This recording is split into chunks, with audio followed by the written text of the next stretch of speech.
यही है अपनी बिहार की खेती। हालांकि बिहार की क्या कहें, भारत में खेती का यही भविष्य है। अभी आप जो देख रहे हैं ये ब्लैक राइस की फसल है, पूरे तौर पर एकदम धराशायी हो गई। आधे में इधर ब्लैक राइस था और आधे में इधर रेड राइस की फसल थी। आप देख सकते हैं फसल कैसे तबाह हो गई। हालांकि इसमें दाने हैं लेकिन उतने तो नहीं होंगे जितने सामान्य तौर पर खड़ी फसल में मिल सकते थे। अभी आलम यह है कि इस फसल को काटने के लिए कोई मजदूर नहीं मिल रहा है। अब किसानी क्या की जाए, कितनी लागत आई थी इसके बारे में तो पहले हमने चर्चा भी की थी कि किसानी में क्या लागत आती है और कितना रिस्क फैक्टर इसके साथ रहता है। कोशिश की मशीन से कटाई हो जाए, मशीन ने इनकार कर दिया क्योंकि इसकी फसल, इसके पौधे इतने लंबे हो गए हैं, बड़े हो गए कि वो मशीन में शायद वो बाहर न फेंक पाए।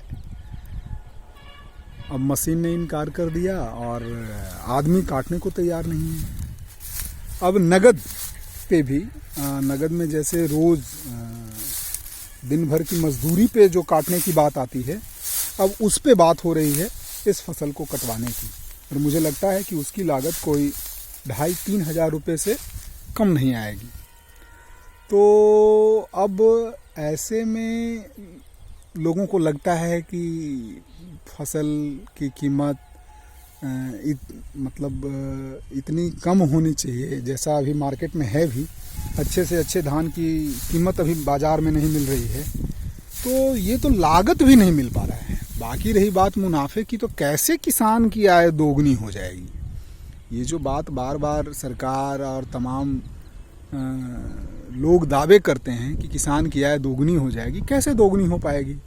फसल किसान तैयार कर रहा है और इसका रेट जो है, इसकी दर जो है वो व्यापारी तय करते हैं। तो मुझे तो नहीं लगता कि दुनिया में कोई भी ऐसा उत्पाद होगा जिसकी कीमत बाजार तय करे। जो उत्पादन करता है उसके हाथ में कुछ नहीं है और वो उसका रेट जो है वो बाजार तय करे। ऐसा तो मुझे लगता है कि ऐसी कोई इंडस्ट्री दुनिया में होगी नहीं। अब सरकार ने जो रेट तय किया है, दिखने में तो अच्छा है, कहने को अच्छा है, अखबारों में सुर्खियां बन जाती हैं, खबर बन जाते कि 1800, 1850 का न्यूनतम समर्थन मूल्य किसानों को मिलेगा, किसान धान का। अभी आलम यह है कि यदि मैं बात करूं मगध इलाके की, मगध में गया ज़िले की, तो यहाँ पे लगभग धान क्रय केंद्र अभी तक शुरू ही नहीं हुए। अब किसान, एक तरफ सरकारी रेट 1850 है और अब गेहूँ लगाने की भी बारी है, तो ऐसे में किसान तो औने पौने दाम में अपनी फसल बेचने को मजबूर हैं। क्या करेंगे, उनके पास कोई दूसरा विकल्प नहीं है। अब 1850 रुपये के सरकारी दर वाली धान अभी 900, 1000, 1100 रुपये क्विंटल के दर से बेची जा रही है। ऐसे में समझ सकते हैं कि बीच में कौन लूट रहा है। बाद में यही व्यापारी अपना सारा धान सरकारी दर पर बेच करके सारा मुनाफा ले जाएंगे, क्योंकि उनके पास उनको स्टॉक करने की क्षमता है। हम किसान स्टॉक नहीं कर सकते क्योंकि हमारे पास पूंजी का अभाव है। धान कटी है, इसको बेच करके तुरंत रबी की बुआई करनी है, गेहूं लगाना है और भी दूसरी फसलों की तैयारी करनी है। तो कुल मिलाकर के कहना ये था कि किसानी जो है अभी इसमें कुछ बचा नहीं है जो किसानों की आर्थिक स्थिति को थोड़ी भी मजबूती दे पाए। अब इस साल खैर मेरी फसल तो गिर गई, ब्लैक राइस थी, रेड राइस थी।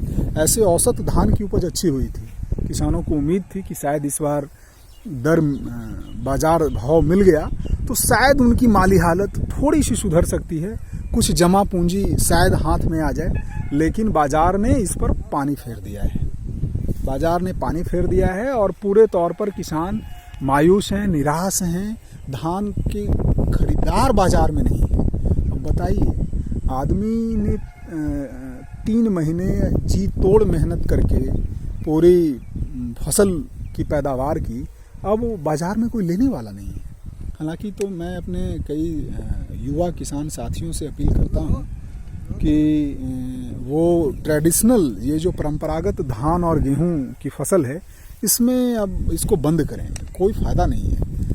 सरकार के गोदाम में इतने अनाज पड़े हैं कि वो चूहे खा रहे हैं, कुत्ते खा रहे हैं, सूअर खा रहे हैं, या फिर खुले में सड़ रहे हैं। आखिर किसान के लिए सरकार ऐसी कोई नीति क्यों नहीं बनाती? क्यों फिर वही परंपरागत कृषि की तरफ हम किसानों को धकेला जा रहा है? और इधर किसान भी कोई रिस्क फैक्टर नहीं लेना चाह रहा है। कहता है कि भाई मेरे पास कोई विकल्प नहीं है, मैं कर क्या सकता हूँ। धान गेहूँ तो कम से कम खाने का एक आधार भी है, इतनी राशि होती नहीं है कि हम लोग खरीद भी सकें, तो ये एक बड़ा फैक्टर हो जाता है। और यही कारण है कि किसान इतना नुकसान उठाने के बाद भी वो परंपरागत खेती छोड़ नहीं रहा है। तो कुल मिलाकर के कहना ये था कि ब्लैक राइस और रेड राइस की स्थिति अभी आपके सामने है। कितनी मेहनत से इसकी बुआई की गई थी, अभी तक फसल कटी नहीं है, जबकि अगल बगल देखेंगे तो लगभग धान की फसल चारों तरफ कट चुकी है।